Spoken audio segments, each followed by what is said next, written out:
Olá, meu nome é Larissa Figueiredo, eu sou cineasta e educadora e queria dizer que eu estou muito feliz de estar aqui e agradeço muito a esse convite do Instituto Via Cultural para poder integrar essa mostra de cinema de invenção e poder também compartilhar um pouco com vocês dos questionamentos, atravessamentos, desejos que vem me acompanhando nos últimos anos, né, para pensar possibilidades, né, de criar cinema dentro dessa contemporaneidade.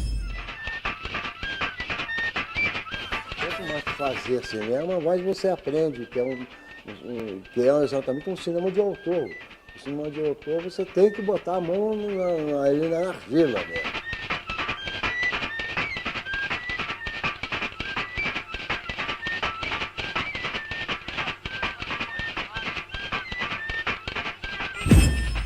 Então, o que eu vou trazer hoje aqui, brevemente, é talvez uma série de propostas, de cineastas, de ideias que eu venho juntando para pensar no que eu acredito ser uma forma de um reencantamento do mundo através do cinema.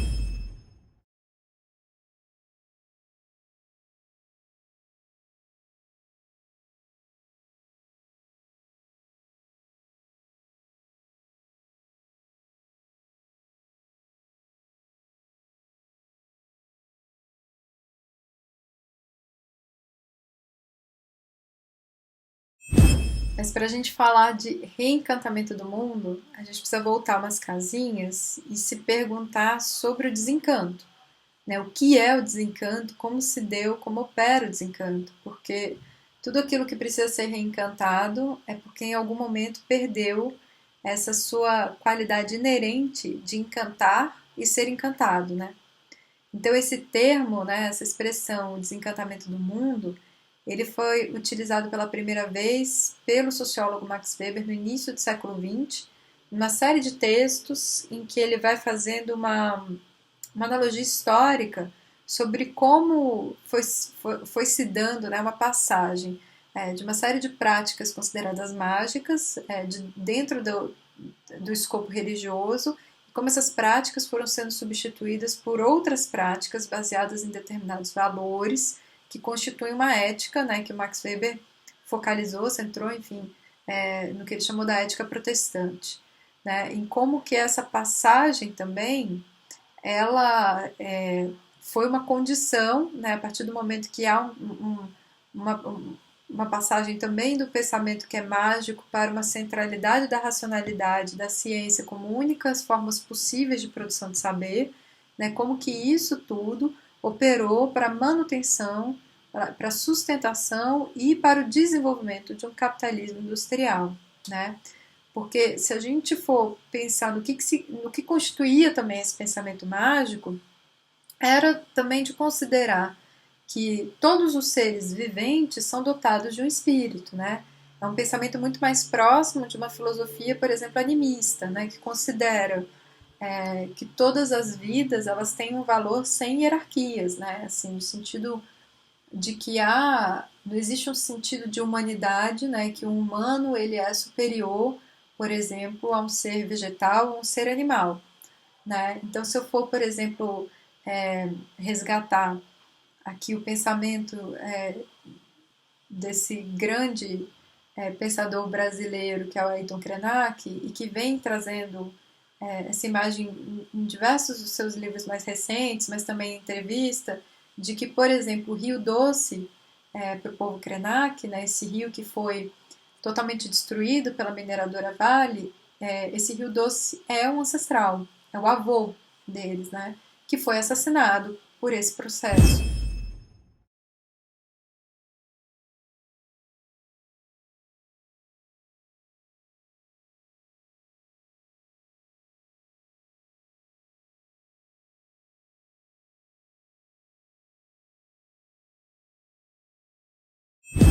Também para o povo Krenak, dentro da comunidade na qual Ailton está, as montanhas, né, em volta também são ancestrais.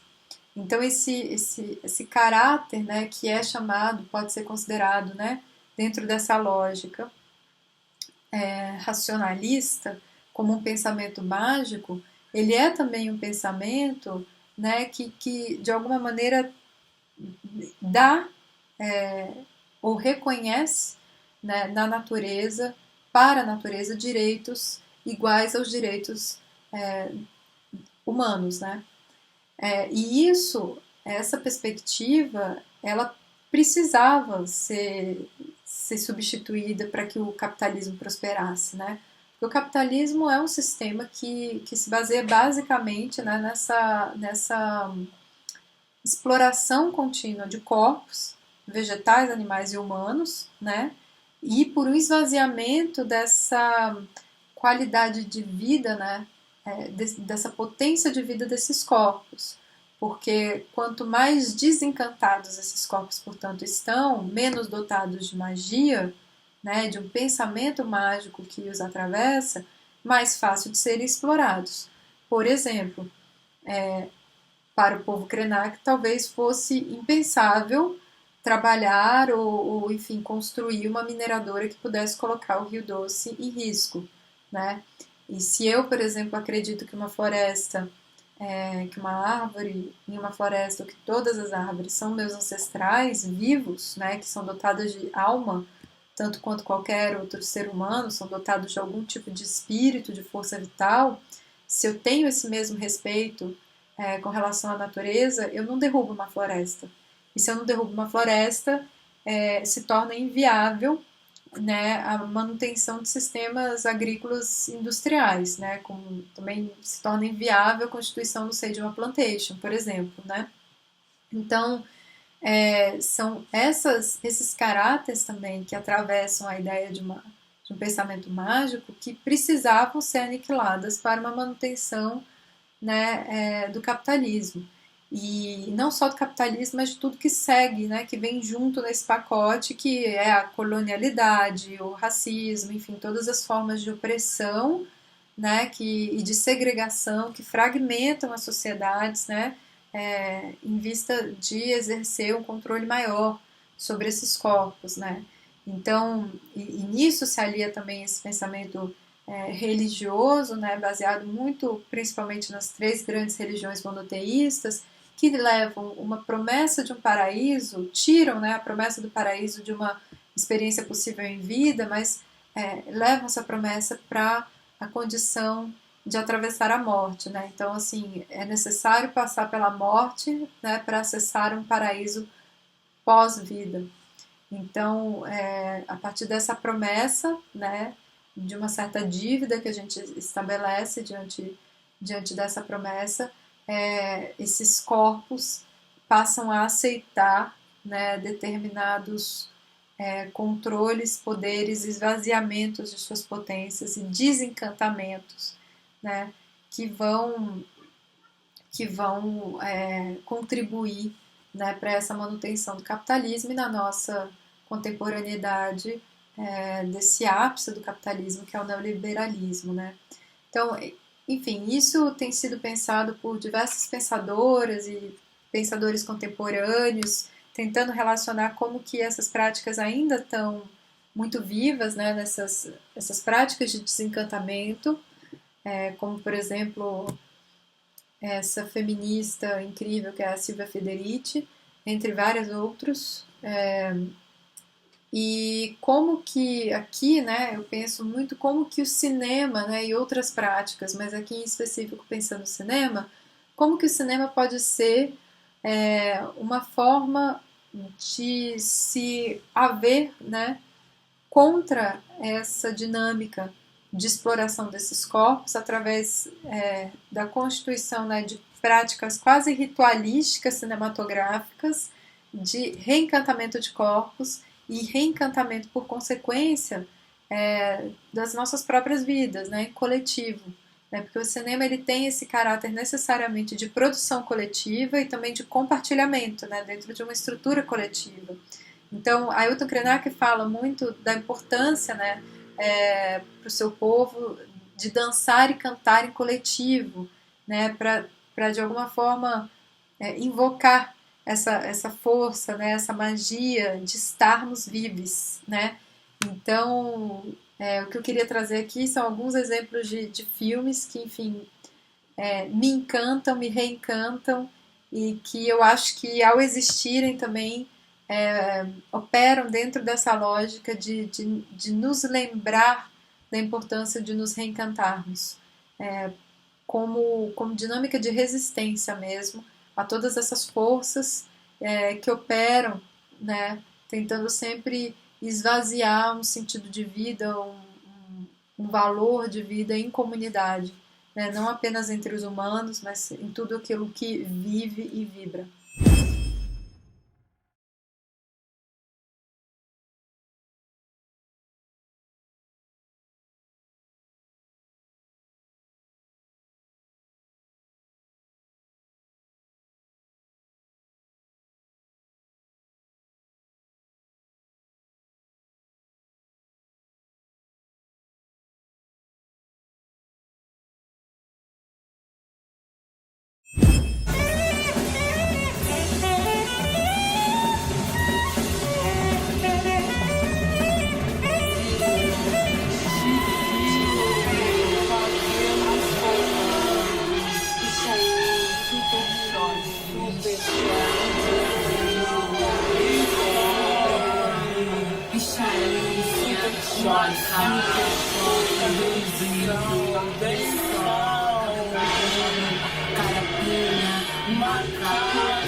O primeiro filme do qual eu gostaria de falar é um filme que eu gosto muito. Eu não consegui o contato com a realizadora nem com a produtora, mas o filme estava aberto no YouTube, então eu espero que elas não se importem da gente mostrar alguns fragmentos dele aqui. É o filme Cabela, da realizadora Yasmin Tainá. É um filme que eu acho que ele traz uma potência dentro dessa perspectiva de pensar um reencantamento do mundo através do cinema, justamente porque falar de reencantamento não se trata de ignorar o desencanto, mas ao contrário, de estabelecer onde o desencanto se dá, de mostrá-lo, de denunciá-lo e de propor uma forma de atravessá-lo, né? E propor essa forma de atravessá-lo não necessariamente significa também que essa forma não venha como meio de revolta, né, e como meio de resistência, mas ao contrário, que muitas vezes essa revolta e essa resistência elas podem passar dentro de uma ideia de reencanto por uma dinâmica de uma criação de afetos, né? Então, o que eu amo muito nesse filme é que a Yasmin, portanto, se coloca esses corpos das mulheres pretas, né, como sendo esses corpos dentro dessa dinâmica de segregação, né, dentro dessa dinâmica de fragmentação e racialização, que coloca esses corpos dentro de uma hierarquia como sendo os corpos mais perseguidos e os corpos que mais sofrem diante de um sistema de opressão, que são corpos aniquilados, que são corpos violentados diariamente, né, principalmente no Brasil, mas não só, e como que esses corpos são também categorizados, né, por certas marcas, como por exemplo o cabelo, né, esse cabelo que é perseguido, esse cabelo que através de uma dinâmica muito simbólica social, ele exerce, né, esse sistema de forças exerce um controle sobre esses corpos através desse signo do cabelo, né, e como que dentro da perspectiva da proposta que a Yasmin traz, como que ela mostra essa violência, né, que é sofrida historicamente e atualmente, continuamente por esses corpos, né, e como que esses corpos decidem, portanto, né, se apropriar dessa dinâmica estabelecida e reencantar a si mesmas, né, através desse grande ritual de acolhimento, né, de partilha comunitária e de ressignificação, né, desses elementos que foram por tantos anos e continuam sendo ainda, né, colocados dentro de uma dinâmica de violação, né, e como que elas fazem isso, tanto a diretora como todas as outras atrizes e performers que compõem esse filme junto com ela, como que através justamente de um ritual, né, da dança e do canto, de uma invocação, né, desse encanto ancestral que habita o corpo delas, como que a partir disso elas conseguem, portanto, ressignificar todos os símbolos de violência e, através desse filme, né, jogarem para o mundo como uma força, uma pedra, uma mandinga que se joga, né, no intuito de gerar algo novo através dessas imagens, através desse ritual, através dessa experiência, né, que se contrapõe à dinâmica toda estabelecida, se colocando como sim, existimos, vibramos, estamos vivas, né, e nos reencantamos.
Outro filme que eu queria citar aqui é um filme da cineasta Josefati, que se chama Um Filme de Verão. Esse é um filme que eu gosto muito, gosto especialmente, né, pela dinâmica que a Jo estabelece junto com os personagens, que são estudantes de uma escola pública na periferia do Rio de Janeiro e que estão diariamente, né, nessa disputa, né, pelos seus espaços, né, então são jovens super politizados que estão resistindo a todas essas forças sociopolíticas e do Estado que tentam controlá-los, controlar não apenas os seus corpos, mas também suas subjetividades. E o processo muito bonito desse filme é que através da escuta, né, durante um tempo bem prolongado em que a Jo trabalhou junto com esses jovens, né, através dessa escuta, desses desejos deles, ela propõe, né, o dispositivo do cinema como uma forma em que eles possam se reapropriar dos seus próprios corpos e das suas próprias singularidades para criarem algo de uma representação outra, né, de uma representação talvez reencantada da experiência dos seus próprios corpos, da maneira como esses jovens, né, se reconhecem em seus próprios corpos. Então, essa forma também, né, em coletivo e a partir de um encontro, né, de diferenças, é que se produz também uma lógica do que seria possivelmente um ritual também para um reencantamento desses corpos.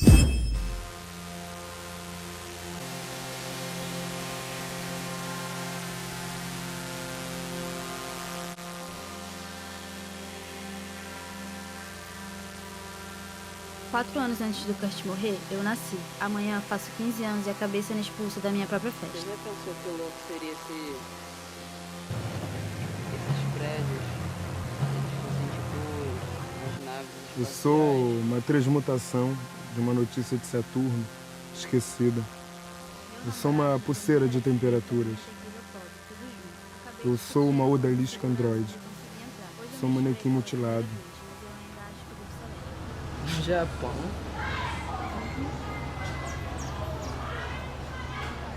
Por que Japão? Porque eu quero morar no Japão?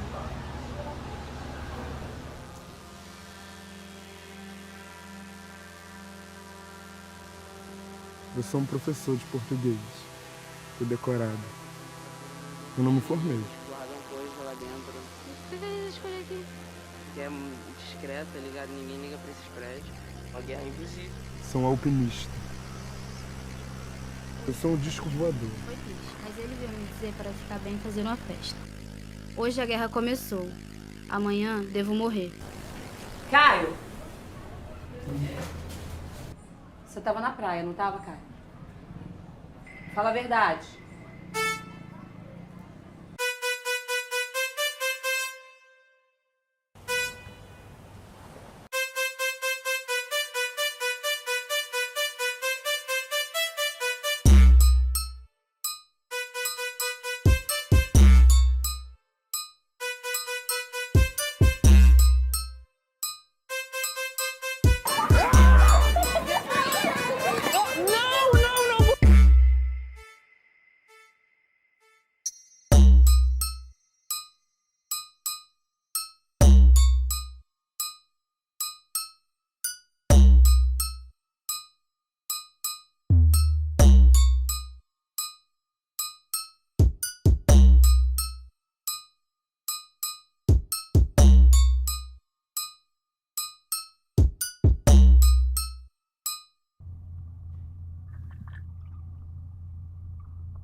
Ah, ele tá de graça, ele fica mais tempo.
É isso que eu queria partilhar com vocês hoje. Agradeço muito quem ficou até aqui e ouviu até o final.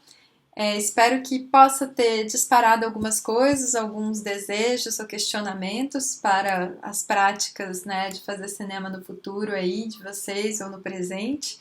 E desejo que vocês fiquem bem, fiquem com saúde, fiquem em casa se puderem e que em breve a gente possa se reencontrar pessoalmente e nos reencantarmos todos juntos. Precisamos. Um beijo para vocês. Tchau, tchau.